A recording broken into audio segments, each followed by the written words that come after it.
Hello दोस्तों, I am Vivek Kumar Chaudhary. तो एक क्वेश्चन आपका जो है कहीं ना कहीं स्टॉपफल सेक्शन 1115 से ज़रूर आता है। तो ये जैसे एक क्वेश्चन है, ये intentionally and falsely led be to believe that certain land belong to it, मतलब ये हमारा लैंड है। ये मतलब कहा कि बी को जो है बी पे करता है और बी कहीं ना कहीं लैंड खरीद लेता है, लेकिन बाद में उसका वो लैंड मतलब लैंड तब तो नहीं होता। मान लो कोई फादर है, मतलब फादर का जो बेटा है वो बोलता है हमारा ये लैंड है और किसी को बेच देता है। और मान लो फादर की वो प्रॉपर्टी है, वो तो मान लो सन की प्रॉपर्टी है नहीं, मान लो फादर की मृत्यु हो जाती है, उसके बाद क्या होगा, सक्सेशन से वो प्रॉपर्टी सन के पास ही जाएगा। तो क्या इस प्रकार का मतलब क्या वो प्रॉपर्टी मतलब अब जो दूसरी पार्टी वो ले सकता है कि नहीं ले सकता, इस प्रकार का वो है।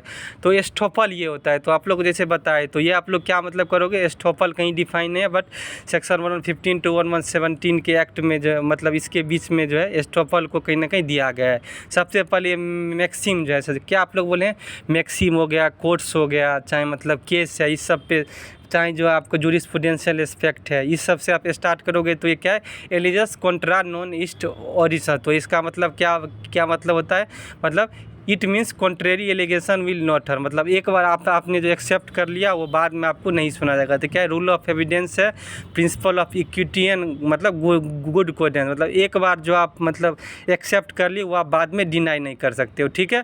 और इसमें आपको इसमें एस्टॉपल पे क्वेश्चन आए तो पिकर वर्सेस सीयर्स जो आपको हर समय बताते हैं, जो पहला केस होता है, जैसे मान लो उसमें सेक्शन 10 में आर वर्सेस ब्लैक है, इसमें पहला केस सेक्शन 115 का पिकर्ड वर्सेस सीयर्स है, ये आपको जरूर लिखना है, ठीक है। उसके बाद देखो सेक्शन 1115 का ग्राफ देखो ऐसे ही बनाना होता है, मतलब इसके तीन ही इंग्रेडिएंट है। पहला representation with intent to acted upon, दूसरा पार्टी क्या होता है, अल्टर मतलब हिज पोजीशन कर लेता है, तो ये क्या हो जाएगा, तो ये मतलब एस्टॉपल होता है। जैसे मान लो गवर्नमेंट भी कई बार करती है, जैसे मान लो हिमाचल प्रदेश गवर्नमेंट ने कहा था, बद्दी एक जगह था, बोला यहाँ जो है आप लोग फैक्ट्री लगाओ और 5 साल तक हम कोई टैक्स नहीं लेंगे। तो कई सारे दिल्ली के बिजनेसमैन, दूसरे जगह के बिजनेसमैन अपना प्रॉपर्टी बेच के वहाँ टैक्स लगाए। गवर्नमेंट बदल गई तो गवर्नमेंट बोलती है अब तो टैक्स देना पड़ेगा, बट सरकार क्या बोली, नहीं, एस्टॉपल आप पे लग गया, आप जो है 5 साल तक टैक्स नहीं ले। क्योंकि मान लो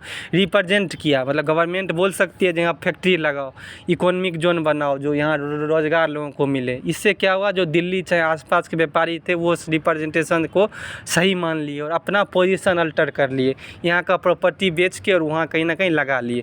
तो क्या होगा, गवर्नमेंट ने बोला, हिमाचल प्रदेश गवर्नमेंट तो आपको एस्टॉपल है और आपको कहीं ना कहीं जो है आप बादों से नहीं मुकर सकते। आप लोग पुराना गाना भी सुनोगे, बादा न तोड़, मतलब बादों से आप मुकर नहीं सकते हो, ठीक है। ये सब है, तो 3 इसका मेन यही है। तो आप लोग ये जो है ये 3 चीज़ है, जो मतलब रिप्रेजेंटेशन हो चाहे रिप्रेजेंटर रिलाइड अपॉन, दूसरा पार्टी के अल्टर ऑफ मतलब पोजीशन कर लेना चाहिए। तो मतलब एस्टॉपल 3 प्रकार का होता है, by record, by deed, by matter, इतना आप लिख दोगे।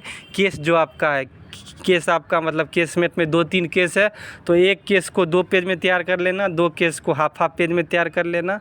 एक जो है 20 मार्क्स के क्वेश्चन में 6 to 8 पेज, आप मैक्सिमम 10 पे, मतलब 6 to 10 पेज के बीच में लिखो।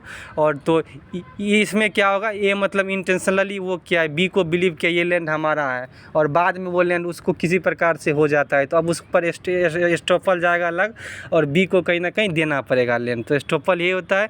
तो इसी प्रकार के अपडेट के लिए आप लोग VKC लीगल के साथ जुड़े रहो, चैनल को सब्सक्राइब को। इस चैनल पे आपको जुडिशरी, APO, LLM हर प्रकार का अपडेट मिलता रहेगा। थैंक यू गाइज, चैनल को सब्सक्राइब करो।